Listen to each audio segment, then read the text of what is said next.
ముఖ్యమంత్రి నారా చంద్రబాబు నాయుడు కుప్పం నియోజకవర్గంలో రెండో రోజు పర్యటన కొనసాగుతోంది.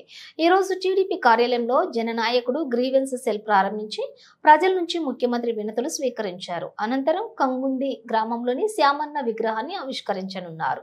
కుప్పం ఎన్టీఆర్ క్రీడా ప్రాంగణంలోని mother dairy NTR sports complex కూడా ఇంటిగ్రేటెడ్ కమాండ్ కంట్రోల్ సెంటర్ మున్సిపాలిటీలో అభివృద్ధి నియోజకవర్గంలో డ్రైనేజీ నిర్మాణ పనులకు శంకుస్థాపనలు చేయడంతో పాటుగా వివిధ కంపెనీల ప్రతినిధులతో సమావేశాలు నిర్వహించనున్నారు.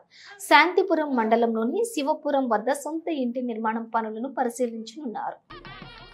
కాబట్టి అవన్నీ కూడా సిస్టమ్స్ అన్నీ ఎస్టాబ్లిష్ చేసి ఒక ప్రొఫైల్ పెట్టి మనం ఏ విధంగా వీళ్ళకి సహాయం చేయాలో చేయడానికి ప్రతి ఒక్క సమస్య హ్యూమన్ యాంగిల్లో ఎంతవరకు పరిష్కారం చేయగలుగుతామో పరిష్కార మార్గం చూపించడానికి వర్కౌట్ చేస్తాం.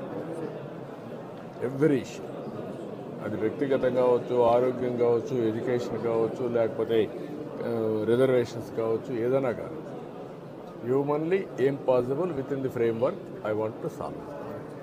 రాబోయే రోజుల్లో మీకు నాలెడ్జ్ని కూడా పెంచుకోవాలి.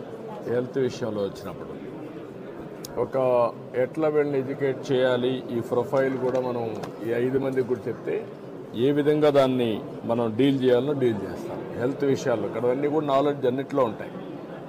కొన్ని పోర్టల్స్లో రిజర్వేషన్స్ ఉంటాయి.